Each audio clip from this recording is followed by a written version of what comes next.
체질링 최약사입니다. 이번 시간에는 톡신 즉 독소에 대하여 말씀드리겠습니다. 인체에 누적되어 문제를 일으키는 독소는 크게 두 가지 경로를 가집니다. 첫째는 체외에서 체내로 음식이나 공기 혹은 피부 접촉 등을 통해 유입되는 경로입니다. 중금 속류, 플라스틱 등에 의한 환경호르몬, 잔류농약, 미세분진, 발색제나 보존료 등의 식품첨 가물 등이 있습니다. 이런 독소들은 즉각적인 문제를 일으키는 독극물류와는 다르게 체내에 차곡차곡 누적되었다가 원인을 파악하기 힘든 여러 증상을 나타내게 됩니다. 피하는 게 제일 좋은 방법이지만 그게 쉽지 않다면 유입된 독소의 배설을 유도하거나 무독화를 시키는 식습관이나 대응되는 해독 영양소들이 있습니다. 두 번째는 독소로 체내에 들어오진 않았지만 대사 과정에서 독소로 작용하게 되는 유형입니다. 나쁘다고는 알고 있지만 독소라고까지는 생각하지 못하는 것들이 있습니다. 가장 대표적인 것으로 단간단위 설탕입니다. 영국에서는 설탕세라는 것이 있습니다. 설탕이 들어가 있는 음료 등에 세금을 더 부과해서 소비를 줄이려는 의도입니다. 적당한 양이면 건강에 좋을 수 있다는 와인도 결국은 중독성이 있는 알코올입니다. 적당한 양이라는 것이 함정일 수 있습니다. 그리고 이 유형에서 꼭 짚어내야 하는 것이 약입니다. 증상을 완화시키거나 치료를 위해 혈관이나 경구, 피부를 통해 투여되는 의약품들은 그 명확한 의도만큼이나 부작용의 가능성이 있게 됩니다. 빼곡하게 적혀있는 부작용의 내용들을 읽다 보면 엄두가 나지 않습니다. 그 부작용들의 대부분은 다른 약품들 간의 상호작용이나 쓰이고 몸 밖으로 빠져나가야 하는데 사람마다 다른 배설 능력에서 생기는 문제들입니다. 그래서 의사와 약사가 있고 국가에서 따로 DOR이라는 중복 처방이나 혼합 복용 시 문제를 사전에 예방하는 의약품 안전 사용 서비스를 시행하고 있습니다. 하지만 이것으로 안전할까요? 이런 시스템도 새로운 정보들로 계속 업그레이드 되고 있습니다. 얼마 전까지 처방되던 의약품들이 갑자기 회수되기도 합니다. 의약품들은 예리한 매수와 같다고 말씀드린 적이 있습니다. 피할 수 있다면 피해야 합니다. 즉, 그런 의약품들을 복용할 필요가 없는 상태가 되는 게 최선입니다. 사실 이 두 가지 경로의 독소 개념은 대처하는 방식에서 본질적으로 같다고 볼 수 있습니다. 아주 유독한 환경에서 많은 시간을 보낼 수밖에 없는 극단적인 상황이 아니라면 각자의 이해와 판단 의지로 피해야 하고 그리고 그 독소들이 체내에 쌓이지 않도록 충분한 배설 능력을 가져야 합니다. 바로 이 지점 즉 쌓이고 배설되는 방식에서 각 체질링별로 차이가 발생하게 됩니다. A 체질링은 어떤 상황에서도 잘 먹습니다. 둔감해서라기보다는 항상 그런 여유를 가지고 있습니다. 먹는 양도 충분한 것을 즐깁니다. 뭔가 먹다가 많은 느낌을 싫어합니다. 골고루 충분히 먹는다는 것은 독소 배출에 유리합니다. 독소들이 묻어 들어오더라도 충분한 미네랄과 비타민류 식이섬유가 있다면 배설에 여유가 생깁니다. 작은 개천은 쉽게 오염되지만 큰 하천은 자정 기능이 있는 것과 비슷한 논리입니다. 하지만 먹는 내용들이 위험하게 달라질 수 있습니다. A 체질링의 결핍에서 영양의 빈익빈 부익부를 말씀드렸습니다. 당류나 알코올이 과한 만큼 체내에서 미네랄과 비타민들의 소비가 늘어납니다. 그런데 이물질들은 직접적인 독소를 중화 배설하는 데도 매우 중요한 것들입니다. 적절한 시기 균형이 깨지면 바로 악순환이 시작될 가능성이 커집니다. 혈액 내의 당이 과잉되면 세포내로 유입시켜 소비시켜 혈당을 조절하는 인슐린에도 문제가 발생합니다. 초기엔 인슐린 저항성이라고 불리다가 결국엔 당뇨가 되는 것입니다. 당뇨의 진단 기준 중에 중요한 것이 당화 혈색소입니다.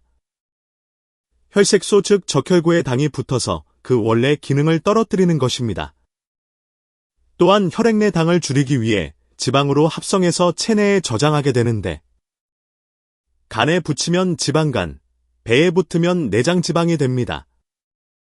이 지방들을 좋게 말해서 에너지 비축이지 각종 염증 물질을 양산해내는 이소성 지방으로 여러 대사성 질환의 원인입니다.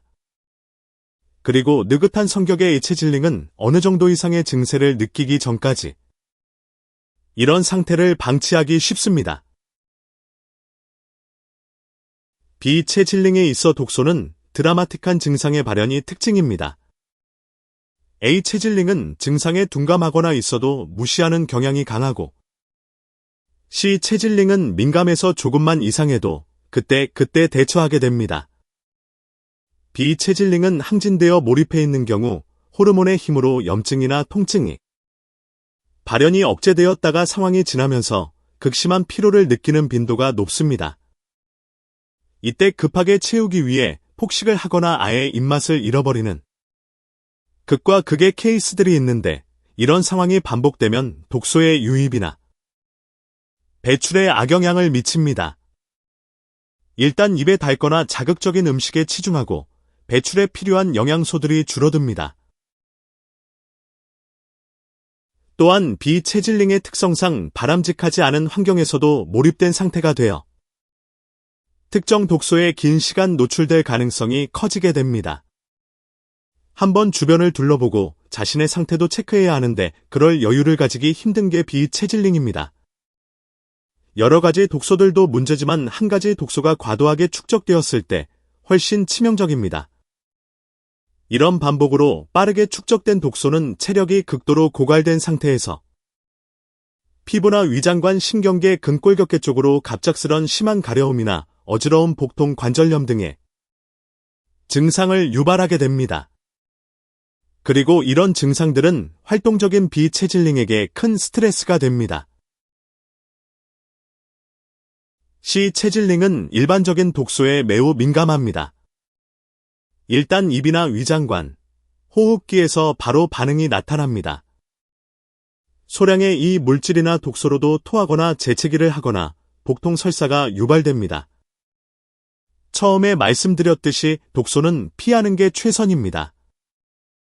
하지만 이미 들어오는 중이라면 바로 털어내는 게 차선입니다.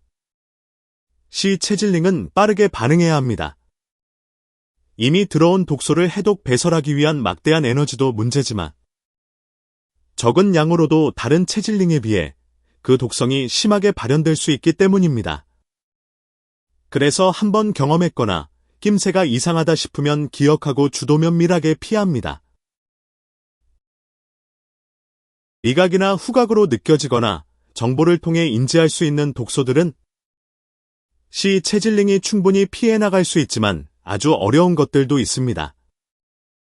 병원과 약국을 제일 많이 찾는 체질링은 A, B, C 중 누구일까요? 그렇습니다. 단골 개념으로 약국 내방객의 분포를 본다면 50% 이상이 체질링 C입니다. 간단한 일시적인 질환으로 단기간 처방 복용하는 경우는 큰 문제가 없지만 위장관의 만성질환이나 퇴행성 관절염 등으로 반복적으로 제산제, 진경제, 소염 진통제 등을 복용하시면 서두에서 말씀드린 것처럼 의약품들이 독소화될 수 있습니다. 또 한 가지는 넓은 개념의 독소로서 평소 환경에 존재하는 특수한 알러지원들입니다. 꽃가루나 땅콩처럼 바로 알러지가 발현되는 경우 알고 피하면 그뿐이지만 이뮤노글로불린 G가 관여되는 지연성 면역 반응으로 알러지가 나타나면 그 원인 알러지원과 증상을 연관시키기 힘듭니다. 알러지원과 접촉 후 12시간에서 72시간 후 즉 2에서 3일 후에 피로감이나 복통 등의 비특이적인 증상이 있기 때문입니다. 물론 다른 체질링에도 다 해당되는 내용이지만 조심스러운 C체질링에겐 피하기 힘든 독소가 될 수 있습니다. 기능의학과에서 검사가 가능한데 감자나 마늘 등 흔히 쓰이는 식재료에서도 반응성이 높게 나와서 놀랄 때가 있습니다. 다음 시간에는 S, 즉 스트레스에 대하여 설명드리겠습니다. 감사합니다.